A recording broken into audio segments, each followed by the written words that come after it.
Bismillahirrahmanirrahim. Assalamualaikum. Selamat pagi. Terus bersama kami di Malaysia hari ini untuk edisi pada hari ini. Isnin 21 Ogos 2023. Bertemankan kami berdua. Saya Hanif Miswan. Dan saya Anim Izzati. Apa khabar anda semua? InsyaAllah kita akan berkongsi dengan anda. Terutama sekali tentang beberapa perkembangan terkini. Dan dikabarkan satu kebakaran yang cukup besar melibatkan 6 buah kilang semalam. Pastinya kami di MHI akan terus dengan perkongsian awal.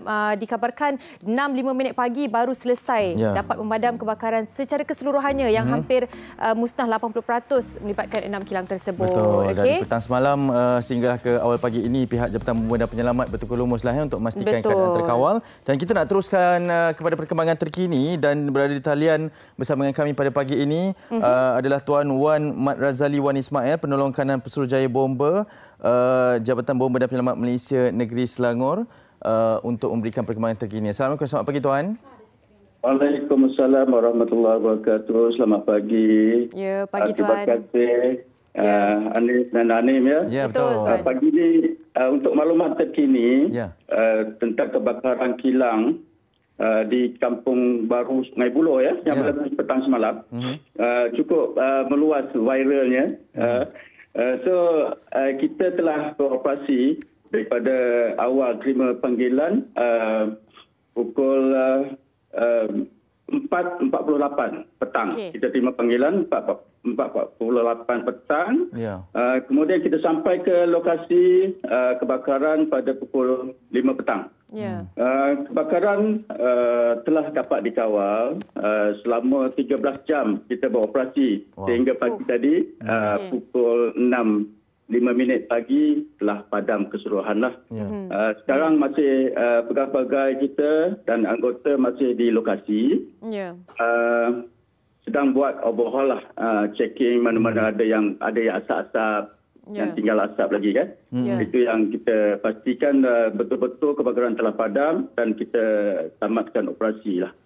Semalam operasi melibatkan 7 buah balai bomba yang berdekatan, iaitu Sungai Buloh, Selayang, Damansara, Rawang, Petaling Jaya, Puchong, dan kita juga dibantu oleh balai bomba TTDI Kuala Lumpur. Sebab kita menggunakan aset yang ada. Kita ada 4 FRT daripada bomba. Daripada balai-balai berkenaan lah yang saya sebut tadi. Satu daripada PBS, maknanya FRT yang kita gunakan, Fire Rescue Tender, berjumlah 5 buah. Kemudian kita dibantu dengan penggunaan water tanker. 6 buah water tanker yang kita gunakan semalam. Water tanker ni kapasitinya 20,000 liter. Cukup untuk support untuk proses pemadaman semalam lah. Okey Tuan. Kita juga, Tuan, mungkin faktor kebakaran juga menjadi tanda tanya.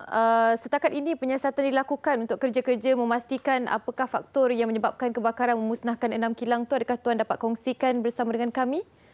Ya, tim forensik bomba sedang menjalankan siasatan. Tapi maklumat awal kilang ni beroperasi semalam.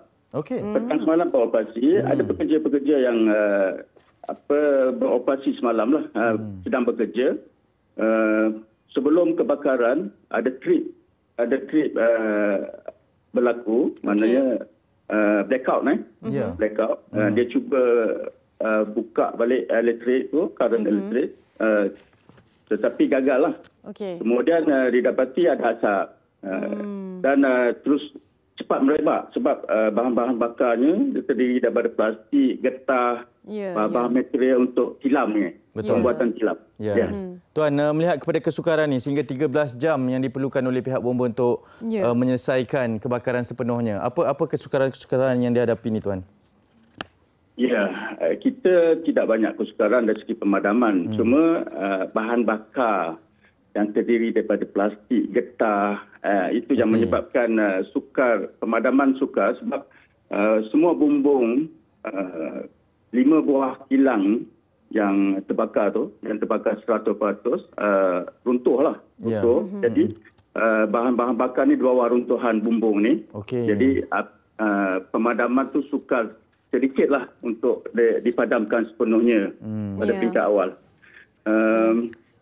Tetapi dengan bantuan water tanker support air yang berterusan, kita dapat padam sepenuhnya. Walaupun mengambil masa yang agak panjang, 13 jam. Ya, baik. Baik, Tuan. Terima kasih banyak-banyak di atas perkembangan terkini yang Tuan kongsikan bersama dengan kami. Kita harapkan warga Bomba pastinya, terutama sekali anggota dan juga pegawai yang berada di sana dapat meneruskan overhaul misi yang sedang dijalankan. Terima kasih banyak-banyak, Tuan. Assalamualaikum. Sampaikan salam kami dan syabas. Terima kasih diucapkan kepada semua yang terlibat. Hampir beberapa balai bomba yang terlibat. Tuan Wan Mat Razali Wan Ismail, penolong kanan Pusurujaya Bomba Pengarah Jabatan Bomba dan Penyelamat Malaysia untuk Negeri Selangor. Tiada kemalangan jiwa dilaporkan. Bagi mereka yang mungkin tertanya-tanya, pastinya satu pengosongan kilang itu dapat dilakukan dengan baiklah kerana dilaporkan tiada kemalangan jiwa, terutama sekali dilaporkan. Okey. Ya, kita nak berikan perkembangan terkini dan juga yang berlaku dalam negara kita apabila kesemua 10 mangsa nahas pesawat terhempas telah pun selesai. Mereka dituntut oleh keluarga mereka semalam dan juga pengebumian yang telah pun dilakukan semalam. Dan untuk pengetahuan semua juga, sekali lagi lah daripada kesemua 10 ini, 9 telah pun disempurnakan semalam dengan jenazah Esko Pahang Allahyarham Datuk Seri Johari Harun dikebumikan di tanah perkuburan Raudatul Sakinah di Batu Kif. Jenazah Allahyarham Muhammad Taufik Muhammad Zaki, tanah perkuburan Islam UK Perdana Kuala Lumpur. Allahyarham Muhammad Naim Fawaz Muhammad Muaidi di tanah perkuburan Islam Sungai Kantan di Kajang. Jenazah Allahyarham Khairil Azwan Jamaluddin di tanah perkuburan Islam Felda Mempagah 1. Jenazah Allahyarham Idris Abdul Talib Layas Ramali di tanah perkuburan Islam Barak Bentung. Jenazah Allahyarham Syahrul Kamal Omar di tanah perkuburan Islam Manjung Perak. Jenazah juruterbang Allahyarham Syahrul Kamal Roslan, tanah perkuburan Islam TPI di Kelanggit di Gombak. Jenazah pembantu juruterbang Allahyarham Hekal Aras Abdul Azim, tanah perkuburan Islam Prisin 20 di Putrajaya. Dan semalam jenazah ke-9, jenazah pemandu e-hailing Allahyarham Syarifuddin Syari di tanah perkuburan Islam Bandar Baru Salak Tinggi. Ya, dan pastinya salam takziah kita ucapkan kepada seluruh ahli keluarga, kepada mangsa-mangsa yang terlibat untuk nahas kapal terbang yang terhempas di Elmina. Satu tragedi yang cukup besar yang menggemparkan negara, dan pastinya bukan jenazah ini saja yang perlu kita tangisi. Ada juga kejadian yang viral tular baru-baru ini kerana Oyen juga terlibat dalam nahas ini. Alhamdulillah veterina sempat menyelamatkan. Terima kasih juga kepada pihak KKM, bukan sahaja jenazah yang diselamatkan. Oyen juga dibawa kerana terperasan, salah seorang jururawat paramedik terperasan Oyen berada di kawasan itu dan bawa sekali masuk ke dalam ambulans dan terus saja pergi untuk menyelamatkan. Itu satu nilai yang dilakukan dengan baik sekali, tidak meninggalkan kan. Kita akan juga panjangkan cerita Oyen ni. Akan dibawa, ini keadaan Oyen baru-baru ini yang terlibat dalam nahas kapal terbang terhempas di Elmina. Betul. Dan kabarnya berada di kawasan kejadian lah dan diselamatkan. Dan ini satu kredit lah tentang apa yang berlaku pada ketika ini. Dan sekarang ini kita nak pergi ke Oyen yang berbeza. Kerana Oyen ini adalah Oyen yang tular, yang banyak mendapat followers baharu. Dia cipta akaun TikTok yang semata-mata kerana sambutan tersebut sebab sangat manja. Dan apakah kemanjaan tersebut? Jom kita saksikan bingkisan ini.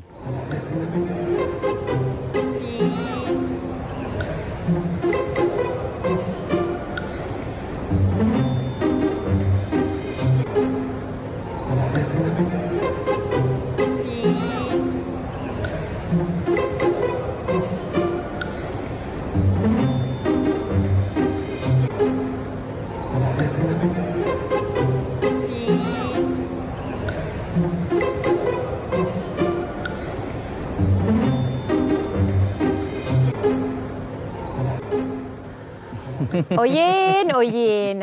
Sejak semenjak ni nama Oyen memang dipanggil-panggil. Dia senang, kucing Oyen ni. Nampak je warna macam tu, apa pun baka dia memang kita panggil Oyen. Ya, lepas tu dia ada karakter dia sendirilah. Macam tadi anda saksikan tular Oyen di atas serban, hal betul kan. Nampak macam manja duduk je kat sini. Kita bawakan ke studio Malaysia hari ini. Assalamualaikum semuanya. Hai Oyen. Oyen. Pagi ni tak nak duduk di serban pula. Tak nak. Dia mood dia. Okay, dia tahulah orang nak interview dia. Betul. Kita perkenalkan Cik Muhammad Ali Reza Abdul Latif bersama dengan Oyennya dan juga Muhammad Arif Fuddin Muhammad Ali Reza ya. Yang mempopularkannya yang mana satu ni? Yang buat video semua ni awak lah. Saya post je lah. Okey, cerita pasal Oyen ni pasti ada cerita tersendirilah sebelum kita tahu kan video dah tular dan sebagainya. Masa tu dekat Expo Kuching Expo Kuching. Okey. Mid Valley. Dekat Mid Valley. Okey, jadi Expo Kuching tu yang menariknya dekat situ semua bagi perhatian kepada Oyen. Sebab dia memang tak gerak, dia memang duduk situ kan. Itu tempat favourite dia lah tu. Saya rasa bukan juga sebab dia panik sebenarnya. Dia keluar ke dunia yang tak pernah dia tengok. Okey. Maknanya dia tak pernah pergi Expo Kuching sebelum ni? Tak pernah. Okey. Jadi dia kata satu dunia yang lain. Daripada dia duduk atas bahu saya terus naik atas kepala. Oh, dia naik sendiri atas kepala. Sebelum ni dekat rumah tidak sebegitu. Tak, manja lah. Manja suka main-main dengan dia biasalah tu. Tapi selalunya bahagian yang manja selalu dia duduk kat bahu lah. Tak pernah pula dekat serban dia duduknya. Apabila dia tengok orang ramai, mungkin atas sikit lah. Dia panik kot. Dia tunjuk dia wajah dia. Sempat pula tu rakam keletah Oyen ni. Jadi masa tu satu ni kan feedback yang sangat jelas sebab saya rasa kalau kucing ni ramai pecinta kucing, pecinta haiwan ni dia akan bagi perhatian betul-betul terhadap apa keletah sekalipun kan. Masa tu semua dapat feedback yang macam itu terus saja wujudkan akaun untuk Oyen. Tak, itu akaun tu sebenarnya dah lama ada. Itu personal punya. Saja post lah. Lagipun video tu dapat daripada adik juga. Okey. Macam mana permulaan menjaga Oyen ni? Mana datang Oyen ni? Kalau ikut cerita adik, dia dapat ada satu mak kucing ni, dia tak susukan dia ni seorang je. Seko. Dia ni seko. Memang dah macam adik-beradik kan? Dia dah tak boleh nak anggap Oyen ni sebagai haiwan ya. Dia dah anggap macam seorang ni. Maknya tidak menyusukan Oyen. Lepas tu adik-beradik awak ambil lah. Lepas tu adik dia ambil, dia bela lah sampai sekarang. Okey. Lepas tu boleh manja dengan bapaknya? Semua dia manja. Adakah Cik Ali Reza ni pencinta kucing? Sudah tentu daripada dulu, kini dan selamanya. Itu berapa ekor kat rumah dah ni? Takat ni 2 ekor je lah. 2 ekor. Oyen dengan ada partner dia lah. Tiap kali saya makan di kedai-kedai nampak kucing, saya pergi makan. Alhamdulillah. Tapi suara rock ni, betul kucing ni. Serak-serak basah. Ramli Sarip. Tapi kalau ke mana lagi Oyen selalu ikut? Ikut ke padang-padang bola, kadang-kadang taman-taman. Memang dia ikut lah, dia bawa dia. Suka. Pergi studio pun dia relax lah. Tapi dia macam agak panik lah. Siapa pula makcik sebelah pakai juping ni kan? Tapi dia marah. Dia marah? Kenapa? Tuan dia make up, dia tak make up lagi. Tadi tuan sempat touch up. Oyen tak ada pula. Kan? Apa lagi keletah-keletah yang kelakar Oyen ni buat? Dia selalu bermain dengan kawan dia lah, yang abang dia yang besar, kucing juga. Itu partner dia lah. Memang rumah tu memang bercakap, maksudnya bermain. Dekat rumah ada berapa ekor kucing? 2 ekor lah. 2 ekor. Tu abang dia? Tu dah. Cuma yang tular adalah Oyen ni sebab hari tu dia naik atas. Muka dia macam nakal betul kan dia? Tengok tu. Ni kenapa ditudungkan pula ni? Rasanya Oyen ni dia ada nama dia sendiri ya? Dipanggil apa kat rumah? Eli. Eli. Eli. Comel betul nama Eli. Satu lagi? Satu lagi tu Mok. Saya pernah ubah nama. Nama saya Eli. Orang putih bagi cat, Eli Cat. Aduh, tak tahulah. Betul, memang patut jadi perempuan lah. Kan? Rutin harian Cik Ali dengan ni, Oyen, Eli. Rutin harian, pastikan dia makan lah. Dia makan mungkin 3 kali atau 4 kali. Makan cukup kuat. Makan kuat Oyen Ni dah berapa bulan ni? 4 bulannya? 4 bulan. Hanif. Okey, kita ada pencinta kucing ni. Boleh bagi Anim pegang tak? Boleh, tak ada masalah. Anim kan, Anim sebenarnya bukannya tak nak pegang tapi Anim nervous. Cuba live. Sebab Anim ni dia agak kurang mesra dengan kucing. Tapi secara langsung yang pada pagi ni, di Malaysia hari ni, takut dicampak pula garang. Anim, aku pegang kucing. Sebab dia kalau bagi makan kucing pun secara PJJ sekali. Jarak jauh. Tapi dia sangat-sangat manja Oyen. Cuma kita tak ada serban lah Oyen ya. Hanif memanglah. Hanif memang kat rumah dia ada kucing kan? Betul. Yep. Tapi dia okey lah. Dia tak adalah dengan orang luar dia macam... Takut tak ada kan? Tak ada takut sangat lah. Dia tengok juga orang kot? Tak juga. Semua dia sapu rata je. sebenarnya yang kelakar Cik Ali. Cik Ali dia ada karakter dia sendiri. Itulah, tengok macam ganas-ganas. Tapi suara mungkin dah Ramli Sarip dah Cik Ali kelakar lah. Mungkin Cik Ali melihat kepada tragedi baru-baru ini, antara yang turut diselamatkan adalah kucing. Ya. Itu satu gesture yang sangat baik, satu perkara yang sangat baik. Mungkin mesej kepada mereka yang masih lagi ada skeptikal lah mendera haiwan ni, Cik Ali, apa nasihatnya? Bagi saya, mendera haiwan ni memang orang yang tidak ada tipu dan senang.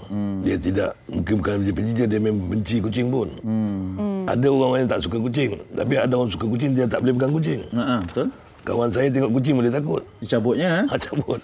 Jadi pada pencinta kucing tu, cintalah terus sampai selama-lamanya. Sebab apa? Nabi Muhammad SAW pun mencintai kucing.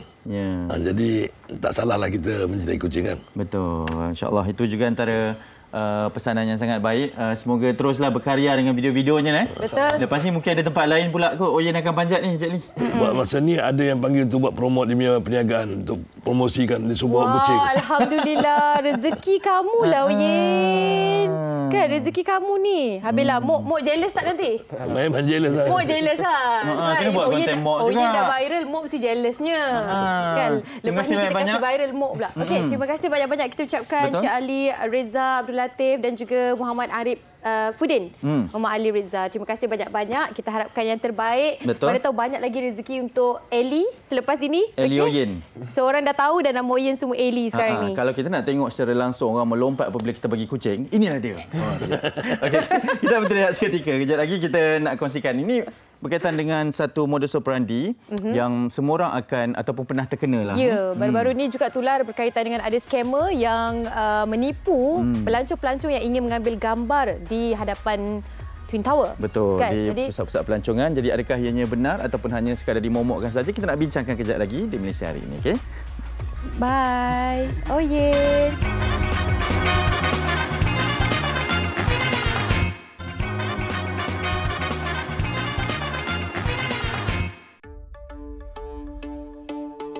Baru-baru ini, tular satu sindiket penipuan jurufoto tidak bertauliah yang menawarkan perkhidmatan merakam gambar pelancong dengan harga yang melampau di kawasan pelancongan sekitar ibu negara.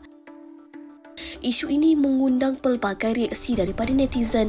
Malah ada yang turut berkongsi pengalaman mereka terpedaya dengan tawaran perkhidmatan tersebut sehingga ada yang terpaksa membayar sebanyak RM110 walaupun gambar yang diambil hanya menggunakan telefon pintar. Selain itu, lebih membimbangkan apabila ramai yang berpendapat bahawa perkhidmatan ini mampu menjejaskan sektor pelancongan negara. Ru Malaysia hari ini sempat melakukan tinjauan di sekitar Menara Berkembar Petronas KLCC dan Pintasan Saloma bagi melihat sejauh manakah kebenaran isu ini. Berdasarkan tinjauan, terdapat lebih 50 orang individu yang menjalankan perkhidmatan sebagai jurufoto di kawasan ini.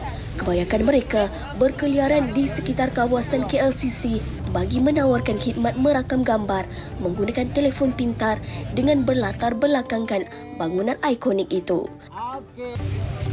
Hasil tinjauan turut mendapati harga yang ditawarkan adalah berbeza mengikut pelancong. Bagi pelancong tempatan, mereka menawarkan harga daripada RM5 sekeping, manakala bagi pelancong luar pula, mereka menawarkan harga bermula RM10 sekeping. Namun, harga tersebut masih boleh dirunding dan bukannya harga tetap. Kru MHR juga mendekati beberapa orang jurufoto bagi mengetahui pendapat mereka mengenai isu yang tular ini. Itu pun kalau dia nak, kalau tak. Menurut Elsifin Ahmad alias 41 tahun, dia meluahkan rasa kecewa kerana isu ini telah mengganggu lubuk pendapatan mereka. Sebenarnya diorang kita ni dah lama berniaga kat sini. Pasal skema ni kita pun tak tahu kak. So ada yang orang segelintir yang tak bertanggungjawab. Dia andai-andaikan macam tu, dia cakap kita ni sebagai skema. Tak, sebenarnya benda ni atas persetujuan. Nak kata nak tu terpulang dengan diorang. Kita skema setakat RM5, RM10. Tak boleh dah orang cakap kita skema macam tu kan. Benda tu memang amat terjejas bagi kita orang untuk yang bahagian untuk macam kita ambil gambar ni semua. Sebab Dia dari segi terjejas tu macam dari tempat kita cari makan. Macam contohnya kita ambil kat dalam ni dulu. Saya macam ada sampel saya macam ni dulu kan. Tapi sekarang kita dah tak boleh masuk sebab benda tu. So kita kena buat dekat luar je memang agak susah lah. And then kita nampak berbahaya benda ni. Selain itu, ada juga tuduhan yang menimbulkan kemarahan mereka apabila didakwa mereka bukanlah warga negara Malaysia. Itulah saya nak cakap dekat rakyat Malaysia lah. Tolonglah. Jangan nilai kita meniaga kat tepi-tepi ni, kita orang cakap bahasa Indonesia ke apa ke. Jangan. Kat KLCC ni bukan satu je pelancong. Banyak lagi. Saya lahir sini. IC 14. Saya lahir sini. Cuma salah kami meniaga kat sini, kami tak ada permit. Okey, itu memang salah kami. Tapi kami buat kerja sini untuk bantu orang-orang pelancong kat sini. So, nak kata kita orang semua kat sini macam meniaga tepi-tepi ni, kata kita orang Indonesia, jangan tu. Jangan menilai kita orang dari luaran. Jangan menilai kita orang dari luaran. Gara-gara viral, habis buruk kita orang dekat sini, tuduh kita orang Indonesia. Mana-mana pergi, sikit-sikit cakap, oh yang ni yang orang Indo yang skamer kat KLCC tu kecil hati saya. Walaupun ramai yang tidak setuju dengan perkhidmatan serta harga yang ditawarkan, namun hasil tinjauan mendapati masih ada pelancong yang menggunakan khidmat mereka dan berpuas hati dengan hasil yang mereka berikan. Sangat membantu. Sebab di sini dia orang boleh tolong kita untuk ambil gambar yang okey sikit. Harga dia pun tak mahal sangat kan, macam RM5 je. Itu pun kita boleh pilih dia punya gambar daripada kita macam ambil sendiri. Lebih okey dia orang ambil lah. Macam tolonglah kita macam datang siaran sini, dia boleh tolong. It was very worth it because we take a lot of picture with the Twin Tower and a beautiful picture with small money. Thank you for all of the people here. Istilah penipuan atau scammer dalam isu ini sebenarnya tidak berlaku. Malah hakikatnya mereka hanya manusia biasa yang mencari rezeki. Oleh itu, rakyat Malaysia perlu mengambil iktibar daripada episod ini dan berganding bahu memantapkan lagi industri pelancongan di negara ini. Laporan khas yang dibawakan oleh Aminah di KLCC, pastinya ini satu yang dikatakan lengkap untuk mengimbangi bukan sahaja satu pihak saja yang kita dengarkan seperti video yang tular. Kita bawakan kepada anda satu laporan yang begitu eksklusif kerana kita nak dengarkan juga apakah yang dikatakan oleh jurufoto-jurufoto yang dikatakan scammer berada di sana. Jelas sebenarnya sehingga ke hari ini masih ada lagi yang menggunakan perkhidmatan mereka seperti mana yang anda dapat saksikan. Namun begitu pasti ada kelompongan dalam industri yang perlu kita mantapkan lagi dari sudut pastinya cara tata kelola untuk memastikan tidak ada lagi masalah-masalah yang timbul seperti ini. Betul, eksperimen sosial ini dilakukan di KLCC tapi saya percaya semua tempat pelancongan lain di Malaysia memang banyak modus operandi sebegini, sama ada ianya ialah macam jurufoto tadi cakap yang ada permit ataupun tidak ada permit lah. Jadi apa impak kepada industri pelancongan kita kerana tular, ianya ditularkan oleh pelancong luar negara dan membawa imej yang buruk kepada industri pelancongan kita. Sebab tu kita nak bincangkan berkaitan dengan pihak-pihak mengambil kesempatan terhadap pelancong ini dan apakah impaknya. Kita bawakan di studio adalah Profesor Madya, Dr. Faiz Izzuan Anwar. Beliau adalah pensyarah di Fakulti Pengurusan Hotel dan Pelancongan UiTM Puncak Alam. Selamat pagi. Terima kasih kerana menjemput. Memang nampak pensyarah pelancongan lah ni. Sebegini smart orangnya bersama dengan kita pada pagi ini. Ya, betul. Kita bercakap tentang industri pelancongan negara di mana kita dah mula untuk bertapak semula selepas COVID melanda dan ini adalah masanya untuk kita nampak sendiri statistik pelancong datang ke negara kita selepas dah buka border ni meningkat. Dan kita harapkan agar ini kekal dan menyumbang juga kepada negara. Jadi macam mana keadaan industri pelancongan di negara kita sebelum kita berbual lebih mendalam lagi berkaitan dengan isu ini? Baik. Untuk industri pelancongan adalah salah satu sektor yang sangat utama kepada negara. Dan statistik menunjukkan yang sektor pelancongan ini kontribut pulangan yang besar kepada sektor perkhidmatan, makanan, penginapan, pengangkutan dan juga kepada subsektor iaitu contohnya makanan, minuman. Jadi industri pelancongan dia ada impak yang besar, baik positif dan juga negatif. Saya ada juga utarakan beberapa kepentingan industri pelancongan ini kepada negara. Salah satunya adalah seperti video yang kita lihat tadi, menjana pendapatan. Kan? Menjana pendapatan tu baik kepada rakyat tempatan dan juga orang yang tinggal berdekatan berdekatan dekat tempat itu. Jadi bila kita lihat tourism, bila kita cakap tentang tourism, it's all about enticing people. Kita kena menawarkan sebuah perkhidmatan yang bermutu tinggi. Dan industri pelancongan negara, kalau kita lihat statistik daripada DOSM, menunjukkan peningkatan. Pada 2019 kita tahu kita hanya dapat 86 bilion kan kepada sumbangan KDNK. Tapi menurun kerana COVID kan. Sekarang ni kita dah nampak meningkat semula. Dan trend semasa menunjukkan, ini data daripada statistik Ketibaan Pelancong daripada Tourism Malaysia. Kita nampak trend tu semakin naik. Kita ada beberapa kepentingan juga statistik ni, kerana lagi banyak pelancong datang, lagi banyak menyumbang kepada KDNK negara. Setuju. So, cumanya isu-isu sebegini adalah normal, biasa. Jadi satu kebiasaan. Semua tourist attraction di seluruh dunia mengalami masalah sama, bukan saja di KL. Saya suka bila cakap tentang isu ini, dan apa yang kita pertontonkan kepada anda tadi di KLCC mengingatkan saya kepada yang paling banyak mendapat perhatian adalah geng-geng di Melaka ni, di Bandar Hilir yang beca semua tu kan. Itu tarikan di tempat itu. Tadi doktor ada cakap berkenaan dengan tata kelola. Itu mungkin juga antara yang boleh kita bincangkan berkenaan dengan cara mereka, sebab servis yang mereka tawarkan itu sepatutnya bila ada demand adalah servis kan, dan ada persetujuan RM5 ke RM10 ke, tapi mungkin tata kelolanya itu saja yang perlu diperkemaskan. Betul pandangannya. Tapi sebelum kita sentuh tentang tata kelola, kita kena lihat dalam industri pelancongan memang ada apa yang dikatakan sebagai tourist trap. Tourist trap ataupun dalam bahasa Melayunya perangkap pelancong, di mana bertumpukan kepada spesifik area yang mana daya tariknya ramai, sesak, based on tourism.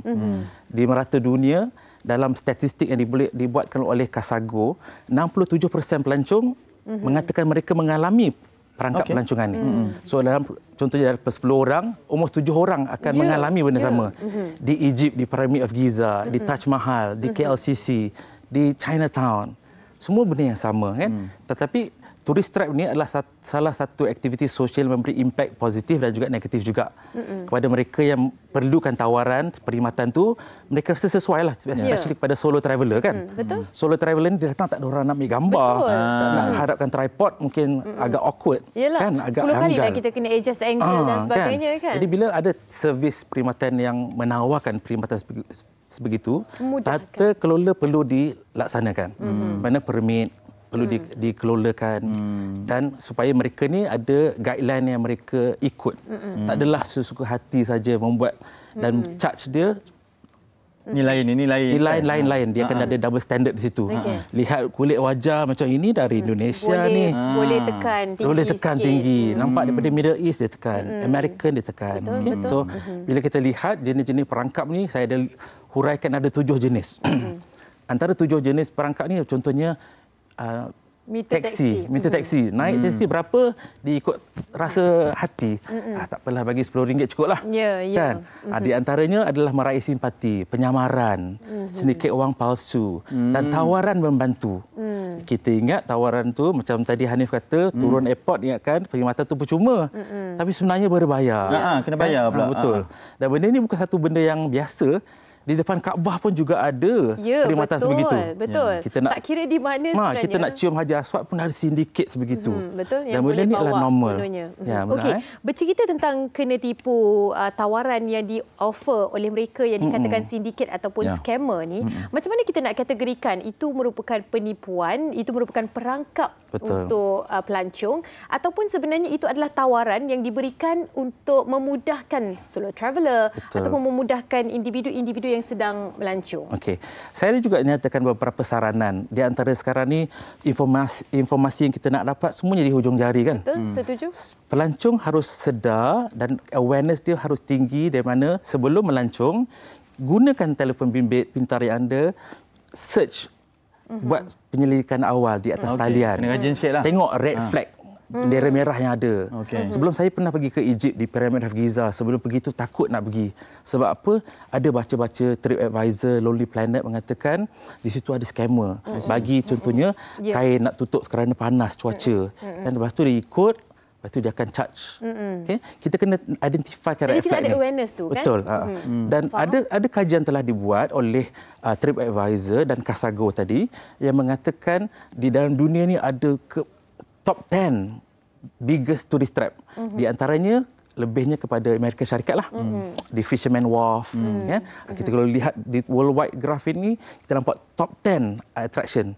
Malaysia mungkin tak termasuk. Tapi bila kita narrow down, ada statistik mengatakan dia melihat kepada keyword tourist trap di dalam TripAdvisor yang mengatakan Malaysia ni ada 115 cicipan yang mengatakan Malaysia ni di Jalan Alor tu adalah tourist trap yang terbesar di Bukit Bintang. Okay, kalau kita tengok statistik yang saya tawarkan, memang dia dah kenal pasti dah.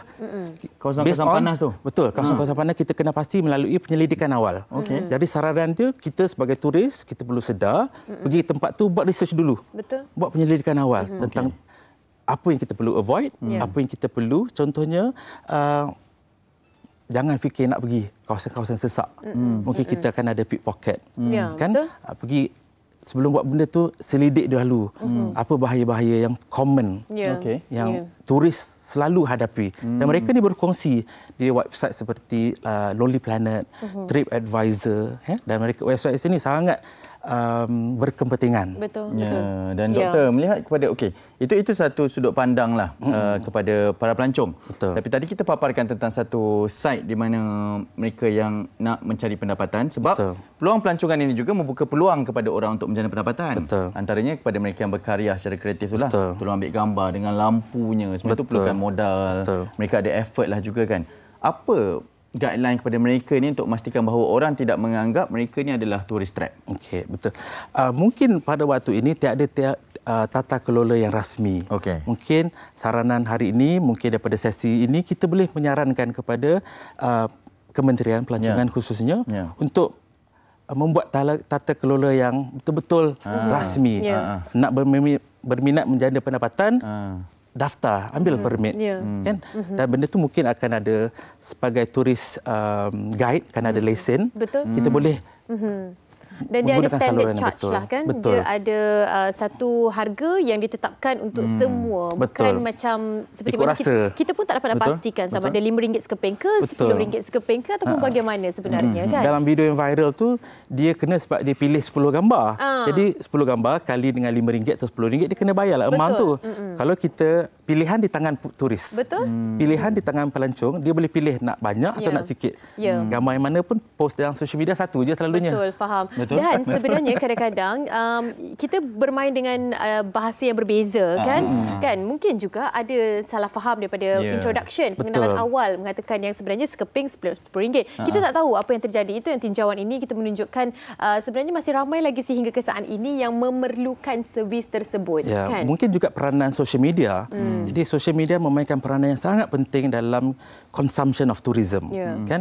Untuk kita reflect kembali dan juga kita enjoy experience tourism semasa kita berada di kawasan pelancongan. Buktinya kita dapat tahu beberapa ratus cicipan kan dilakukan di kawasan-kawasan yang ada skamer. Itu juga membahayakan setengah kawasan kan. Selepas ini mungkin orang dah tidak lagi menjadikan Jalan Alor tu sebagai tumpuan. Sebab mereka tahu kat situ ada risiko anda mungkin terkena dengan perangkap pelancong. Satu lagi mungkin kita boleh tambah, talking to locals is important. Kita bercakap dengan warga-warga tempatan, mungkin membantu. Mungkin saja mendapat informasi yang bukan rasmi, tetapi kita boleh dapat off the beaten track punya information. Kat mana makan sedap. Only locals yang tahu. Betul tak? Dan kita boleh dapat informasi yang mungkin tidak dipublish, yang paling baru sekali. Jadi social media memainkan peranan penting sebegitu. Okey doktor, saya ada satu soalan lah sebab kita nak tutup dah ni perbincangan kita ni. Tourist trap tadi doktor cakap macam-macam kan. Adakah macam sini orang Selangor. Kita tak Selangor. Orang Selangor kan. Bila kita pergi ke mana-mana lokasi dalam negara ni bukan luar negara. Kalau jadi orang sana ada kelebihannya, kalau pandai berdialek sana murah sikit. Yang kita ni mahal sikit. Yang ke sana murah lagi. Tapi awak bukan orang sini. Dekat pasar Siti Khadijah dapat macam murah. mana tu doktor? Itu macam mana kita nak klasifikasi? Dalam pengamatan saya sebagai pakar pelancongan, memang biasa dia ada price discrimination dalam tourism. Itu biasa. Harga lokal, harga tempatan dan harga antarabangsa itu biasa kerana itu adalah sumbangan warga asing ataupun pelancong asing kepada negara. So kita kena ambil sedikit kena bagi harga yang berpatutan lah. Okey. Kalau kita tawarkan harga yang sama, mungkin tidak adil kepada warga pelancong tempatan. Jadi price discrimination is okay. Cuma jangan jurang tu terlalu tinggi saja. Tapi kadang-kadang kita ni tourism adalah social skills. Betul. Kalau tiba-tiba kita kan? pergi satu, kita ngomong bahasa Indonesia, mungkin harga tempatan kita boleh dapat. Dan negosiasi kita punya skill tu pun kan. Tawar-menawar tu kan. Okey, terima kasih banyak-banyak. Kita kena cilik pelancongan lah. Ya. Kita kena pandai lah nak nego tu. Okey, terima kasih. Kita jemput lagi. Profesor Madya Dr. Faiz Izzuan Anwar yang berkongsi dengan kita hari ini dari Fakulti Pengurusan Hotel dan Pelancongan UiTM Puncak Alam. Ya, ini berkaitan dengan ambil kesempatan tak ada pelancong. Hari ini student-student Prof tengoklah. InsyaAllah dia akan bertengok. Live class lah ni kita bawakan. Live class Kelas cancel pada hari ini. Okey, kita nak berhenti. Kita dah akhir semester dah. Oh ya. Nampak tak tu? Lama Lama kita tak belajar. tahu. Okey, kita berhenti rehat seketika. Kejap lagi banyak perkongsian kami nak bawakan di MSI. Jangan ke mana.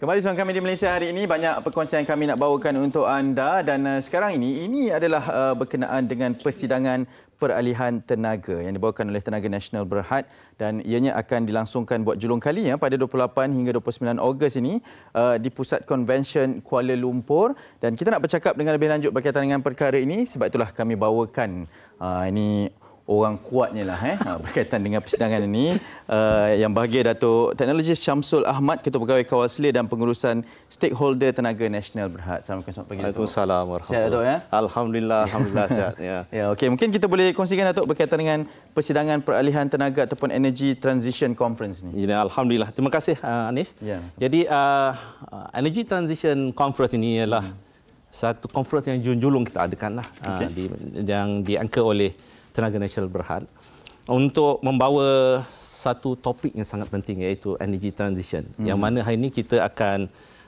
membawa satu perubahan daripada penggunaan fosil sebagai penjanaan elektrik kepada satu sumber yang lebih mampan dan lebih lestari iaitu renewables. Ya. Jadi peralihan ini kita akan mengumpulkan pakar-pakar daripada seluruh dunia lah. Jadi policy makers, thought leaders untuk membincangkan dengan terperinci apakah yang perlu kita lakukan untuk membawa transisi ini ke hadapan. Dan ini adalah juga penting kerana perkara ini adalah satu perkara yang sekarang kita lihat sangat perlu oleh negara kita kerana kita akan nampak sekarang ini kan orang bercerita tentang perubahan climate change, increase of global warming dan sebagainya dan kita cuba nak bagi tahu kepada semua daripada rakyat kita supaya perkara ini adalah satu perkara yang perlu diberi perhatian dan dengan serius kerana ini melibatkan planet kita dan juga generasi masa depan.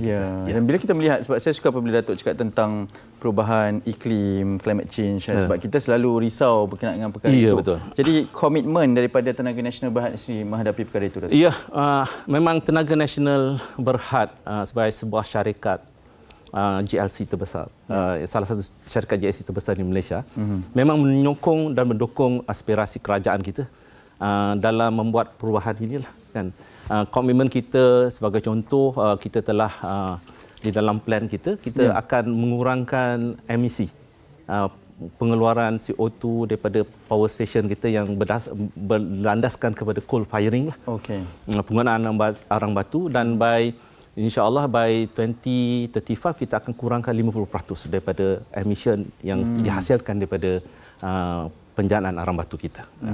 Dan banyak lagi lah perkara-perkara yang memang kita akan buat bagi memastikan kelancaran dan juga peralihan tenaga ini akan dapat dilaksanakan dengan baik sekali. Ya, betul, dan saya percaya ianya akan banyak dibincangkan ketika persidangan peralihan tenaga ini dan saya percaya ramai juga yang bila menonton Malaysia hari ini pada pagi ini, Datuk, sebagai rakyat, sebagai orang awam, orang ramai nak melihat kepada peranan dalam menyumbang kepada peralihan tenaga ini. Ya. Jadi ini tidak terletak pada bahu kerajaan saja ya. Apa yang penting ialah ini perubahan tenaga ini memerlukan satu pengembangan tenaga daripada peringkat kerajaan, syarikat, utilities dan syarikat-syarikat yang berada di Malaysia. Malahan setiap rakyat di Malaysia juga boleh memainkan peranan dalam memastikan perahan tenanggi dapat dilakukan demi menjamin masa depan kita. Okey. Jadi pertama sekali rakyat kita perlu dilengkapkan dengan pengetahuan tentang energy efficiency, bagaimana mereka boleh dapat buat penjimatan tenaga. Di samping itu juga mereka juga boleh melihat bagaimana tenaga boleh digunakan secara efisien. Right. Dan juga mereka juga boleh mengambil langkah untuk menjadi prosumer. Sebagai contoh ya, mereka sekarang kita menggalakkan semua rakyat kita supaya menjadi prosumer dengan memasang solar panel. Dan daripada pemasangan solar panel di rumah-rumah tu, maka kita akan dapat penjimatan daripada segi tarif elektrik kita. Jadi pengurangan di situ kan. Malah kadang-kadang ada lebihan tenaga tu mereka juga boleh jual balik kepada sistem kita lah. Jadi bila benda-benda itu kita nampak menjadi di seluruh rakyat dan kita akan lihat perubahan tu secara tidak langsung akan membantu negara kita dalam proses transition tu lah. Dan juga kita menggalakkan digitalization. Digitalization sebagai contoh kita ada MyTNB Apps. MyTNB Apps tu memberikan satu platform yang kita boleh monitor sendiri bagaimana kita menggunakan energi secara efisien. Kita boleh monitor dalam apps tu kan kecekapan tenaga kan, dan sebagainya. Jadi mana kita akan nampak daripada segi pengetahuan, daripada segi kompetisi akan meningkat. Dan ini kita perlukan kepada semua rakyat kita lah. Kerana bukan kita saja yang guna elektrik, semua rakyat gunakan elektrik di dalam Malaysia ni kan. Betul. Datuk, MyTNB Apps itu ada kaitannya dengan meter pintar? Ya, betul. Ya, memang. Ya. Dia akan link kepada meter pintar. Jadi daripada meter pintar tu banyak data yang kita boleh extract. This is part of the digitalization yang kita sedang laksanakan di seluruh negara kita, dan pemasangan meter pintar ni akan berlangsung dengan cara berfasa. Sikit. Tapi insya-Allah kita akan cuba laksanakan di seluruh Malaysia kita. Sangat menarik sebenarnya, banyak inisiatif yang telah pun direncanakan oleh pihak TNB, dan sebagai rakyat juga pastinya segala informasi ini perlu sampai kepada mereka daripada pihak TNB sendiri. Macam mana sebenarnya nak menyedarkan pengguna bahawa sebenarnya mereka juga ada peranannya bersama-sama dengan TNB. Jadi kita pada tahun 2019 kita dah lancarkan satu kempen kecekapan tenaga yang mana merangkumi tentang penggunaan kecekapan penggunaan elektrik dan sebagainya. Dan kita ingin semua rakyat Malaysia supaya embark on this campaign. Kan dia melibatkan semua orang daripada sebagai lapisan masyarakat, malahan daripada syarikat-syarikat pun boleh masuk kepada dalam energy efficiency dan sebagainya. Dan juga baru-baru ni pada 1 bulan Mac kita telah lancarkan yang berhormat Menteri NRECC kita, iaitu Nik Nazmi, juga telah melancarkan Malaysian Energy Literacy Program, MLP yang saya pakai mudah senang tengok. Jadi kita telah lancarkan itu dengan satu harapan yang besar, iaitu dengan program ni kita dapat mendidik, memberi pengetahuan kepada semua rakyat Malaysia untuk sama-sama mempertingkatkan literasi mengenai energi tenaga ni. Kerana perkara ni mengambil masa yang panjang. Dia tak boleh hari ni kita beritahu besok dia jadi. Kerana ini melibatkan pendidikan daripada akar rumbi, daripada masyarakat, sekolah, daripada syarikat-syarikat yang punya program, tapi kita terapkan kepentingan. Ini demi untuk menjamin kelestarian alam sekitar di masa akan datang. Untuk anak dan cucu-cucu kita semualah. Betul. Saya sangat setuju, sebab bukan hanya kita je nak hidup. Kita ingin nak memastikan bahawa dunia ini selamat juga untuk didiami. Dan mungkin Datuk boleh kongsikan inisiatif dan langkah-langkah yang diambil oleh TNB sekarang dan juga pada masa depan bagi menyediakan solusi tenaga yang sangat baik untuk rakyat ni, Datuk? Jadi solusi tenaga ni melancarkan solusi tenaga mampan ni kita dengan secara berfasa kita akan mengurangkan emisi penjanaan yang berdasarkan kepada fosil lah. Secara berperingkat kita akan keluarkan dan sebagainya. Dan juga kita juga telah buat satu komitmen untuk tidak lagi membina loji janukuasa yang berasaskan arang batu lah.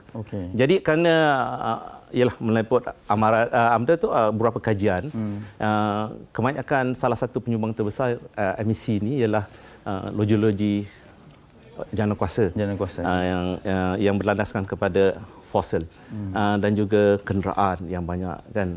Jadi dengan pengurangan ini dan beralih kepada tenaga mampan dan lestari ini, kita dapat mengurangkan pelepasan, kita panggil dia GHG lah, greenhouse gases. Yang mana greenhouse gases ni kalau dia dilepaskan, dia boleh menangkap waktu siang dia panas. Jadi bila malam bumi tak semak sejuk. Jadi dia menangkap air udara. Jadi itu yang menyebabkan global warming lah.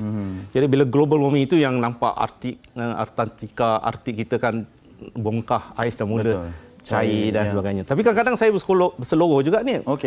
Saya cakap dengan kawan-kawan saya, jangan salahkan ESG je, climate change. Kalau banjir, cek longkang dulu bersih ke tak bersih, katakan. Sungai kena bersihkan juga kan. Jadi kita betul. Jadi kita nak approach benda ni dengan cara yang praktikal dan pragmatik. Kerana benda ni memerlukan satu pengembangan tenaga yang proaktif, pragmatik dan praktikal. Kita buat ni dengan perancangan yang baik. Sebab tu kerajaan telah melancarkan National Energy Transformation Roadmap yang boleh membawa negara kita kepada pengalihan ini dengan secara lebih proaktif, sistematik, dengan proper planning, dan insya-Allah mudah-mudahan hasrat kerajaan memang kita sangat membantu, sangat baik ni dapat melakukan transisi ini dengan jayanya. Ya, betul. Dan Datuk, bila kita kongsikan, mungkin tadi ada secara berseluruhnya sajalah, tapi impaknya sangat besar. Dia membabitkan kelestarian alam sekitar juga, kan.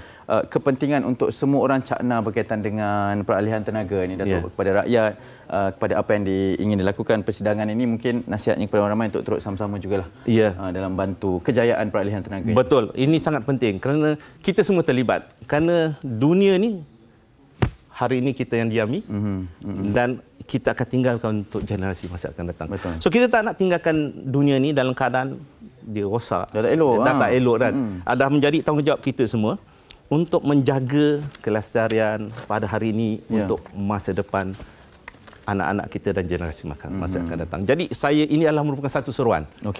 It's a calling, it's a very important calling, kan? Satu seruan yang sangat penting kepada semua rakyat Malaysia, supaya sama-sama menggembalikan tenaga dalam memastikan perubahan tenaga ini dapat dijalankan dengan baik, dengan secara yang praktikal dan pragmatik, juga mengambil kira tentang isu affordability.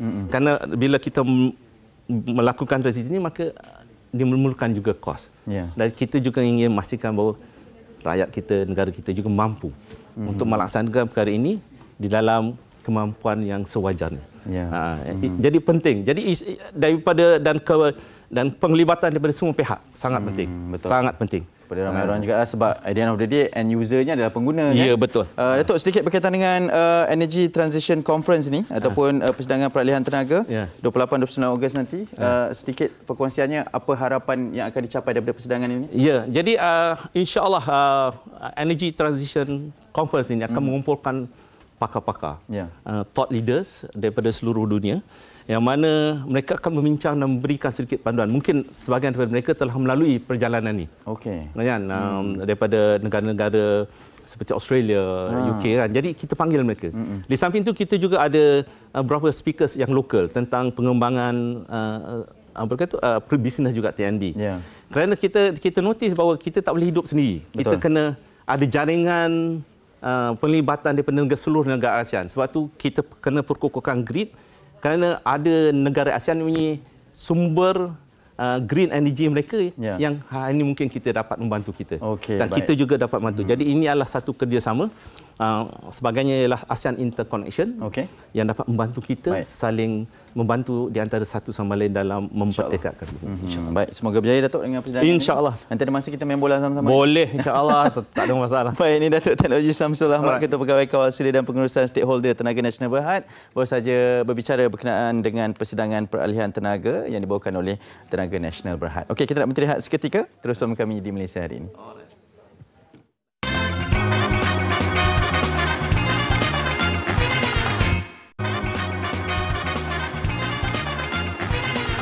Terima Terima kasih kerana masih lagi bersama dengan kami di Malaysia hari ini. Di hujung-hujung ini kita nak kongsikan bersama dengan anda. Ini untuk para usahawan di luar sana. Ada satu tawaran yang menarik untuk anda bina semula jenama anda ataupun mungkin nak meningkatkan lagi sales penjualan anda. Richwork International Sdn Bhd. Jika anda seorang usahawan dan sedang menghadapi cabaran seperti kenaikan kos bahan mentah, persaingan sengit serta penurunan jualan yang teruk, jom hadir ke program 10 kali ganda Bina Bisnes Berjaya dan pelajari strategi terkini bagi menghadapi cabaran perniagaan serta strategi tingkatkan jualan dan pemasaran. 2 dan 3 September ini di IDCC Shah Alam. Anjuran bersama Richworks dan Media Prima Berhad 100% percuma dan daftar di binabisnesberjaya.com. Seperti mana yang tertera nanti kalau kita kongsikan ataupun anda saksikan secara ulangan, binabisnesberjaya.com, boleh sama-sama daftar untuk para usahawan di luar sana. Untuk hari ini kita dah berada di penghujung. Banyak yang telah kami kongsikan tadi dan esok nanti kita akan bawakan kepada anda. Ini saya percaya ramai orang suka ni. Rawatan bekam. Apa kaedahnya, apa manfaatnya dan apa kebaikan yang anda boleh dapat, esok kita bincangkanlah ya. Syoknya. Kita bersiaran tak ni? Kita tak Tapi mungkin kita boleh datang yang bekam free. tukang baring-baring tu kot. Mungkin. Kita tolong buat cupping tu lah. Habis asyik factory je. Itulah asyik factory je dapat bekam. Kita nak juga. Okeylah. Dah habis bye-bye. dah. Ini semua bye-bye dah. Assalamualaikum. Senyum selalu. Assalamualaikum. Bye.